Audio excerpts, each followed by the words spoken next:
Okay, we'll bring it around slowly here and drop the airspeed, bring it down into landing configuration, straighten it up, set the flaps, and pull the power. So there's the throttle back to idle. Lead the airspeed down to 60.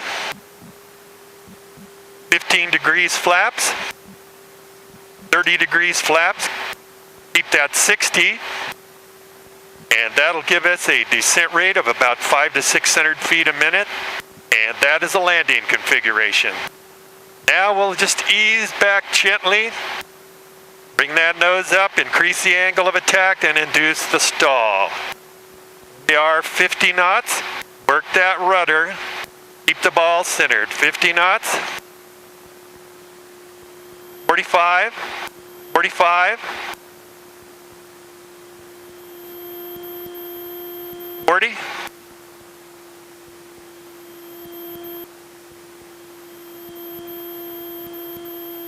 And there it is. Okay, while we're just cruising along here, it's a good idea to keep in mind 4 key points about stalls. Number 1, stalls can occur at any pitch attitude, bank angle, and airspeed. Number 2, stalls are caused by exceeding the critical angle of attack. This is despite the fact that low airspeed is often an associated factor. Number 3, stall characteristics are very different for each aircraft and must be learned for that aircraft.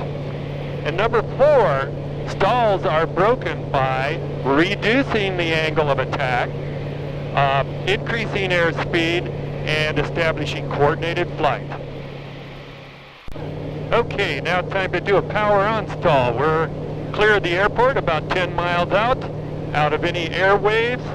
We've got 3,000 feet AGL. We've done left and right clearing turns. PCAS is clear of any traffic. Got me a landing spot lined up if I should need it. And so we'll power down a little bit because power on stalls in this particular aircraft have to be done at about 75% power.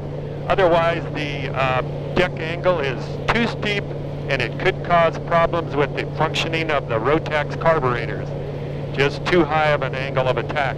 Anyway, we'll slow it down to around 4,000 RPMs, and we'll get into a departure mode, which is climb out of about 60 knots, VY. So we'll establish that, and there we are. We're 60 knots now, got about 4,000 RPMs. Now we'll just gradually come back on the stick until that angle of attack results in a stall. And all the while keeping control of the rudder. That's our main control as we slow down and go into the stall. Okay, there we are, about 48 knots, 45.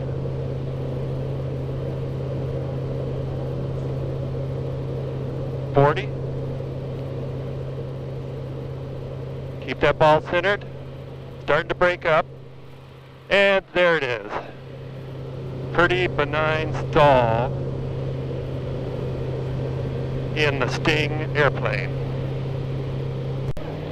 Okay, despite all the practice that we do on stalls, we have to keep this topic in perspective, because the stall that tries to take us out someday won't be one we're doing at 2,500 feet above ground.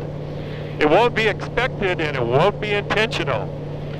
No, it's most likely to be one that occurs on takeoff, on landing, or on a go-round, especially on a short airfield. Also likely to be associated with the bad stall is distractions, gusting winds, and maybe turbulence. Okay, so the next question that comes begging is, why do we practice stalls? Well, that's pretty easy. We practice stalls so we can learn to recognize, avoid, and recover from stalls in our particular airplane, with an emphasis on our particular airplane. But there's more to the stall story than we've heard so far and seen so far. So let's return to the hangar for a little bit more of the rest of the story before we come back up and do some slow flight work.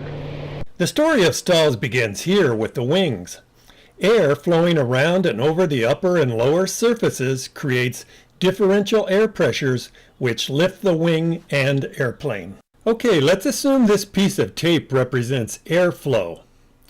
There, you see how airflow is really stuck to the wing and is smooth? This is a laminar flow and is what generates maximum lift. Wings can have many different designs and shapes, but every wing has a chord line, an imaginary line from leading to trailing edge. The angle between the chord line and the relative oncoming air is angle of attack. But lift only occurs for a finite range of angle of attack. When the critical angle of attack is exceeded, lift is lost and a stall occurs. Stalls occur because airflow over the wings breaks up and becomes turbulent. Usually this breakup progresses from the wing root to tip and from trailing to leading edges. The initial turbulence arises here and then hits the tail. We feel a burble or buffeting effect. This is our natural stall warning. Stalling speeds in the POH are based on sea level, standard conditions, and maximum gross weight. At lower weight, stall speeds are lower. Having a handle on gross weight for every takeoff and landing is step one in judging stalling risk. Here's a dangerous stall situation to avoid. You come in on the 45. You turn downwind. But there's a crosswind blowing you towards the runway. You fail to correct for it and end up too close to the runway. Then, with a shortened base leg and excess speed from the tailwind, you instinctively raise the nose to reduce speed and turn sharper than normal to final. A stall and deadly spin occurs. It's game over. Now let's do some slow flight. I'll pull the power, bleed airspeed down to 60 knots, and add full 30-degree flaps. I'll fly straight and level just as slow as I can. The airspeed where any further power reduction, angle of attack increase, or additional loading will create an immediate stall. Now today the airplane is 240 pounds under gross weight, so I expect a slow flight speed of about 40 knots. If we get slight buffeting and hold it there, we'll be just about right. Note how at this airspeed the ailerons are getting mushy and unresponsive. As airflow diminishes, control effectiveness is lost. Ailerons go first, elevator second, rudder last. Rudder is our primary control in slow flight. Flying with rudder control alone takes practice because it's more intellectual than instinctive. Your instincts lie to you and tell you to use the ailerons. Now, lest you think that an airplane that can fly at 40 knots and stalls at less than that cannot also be fast, well, let me just put the hammer down and demonstrate.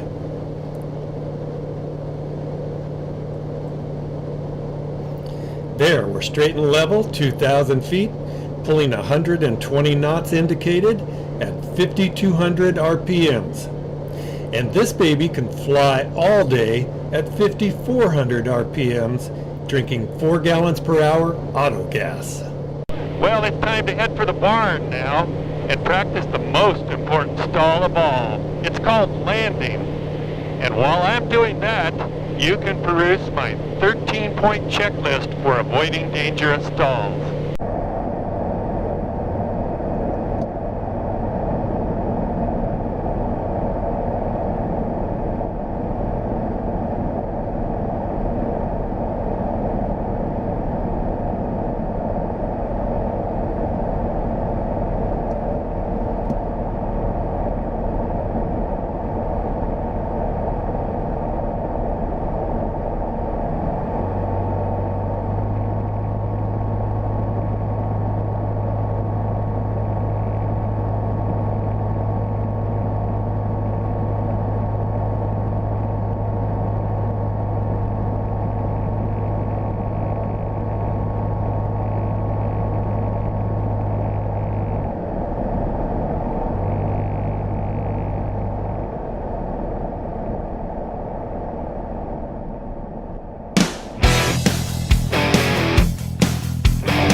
Thanks for watching.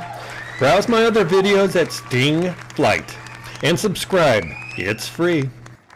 Wherever you are in the world, share your aviation. Share Aviation, a network for pilots by pilots.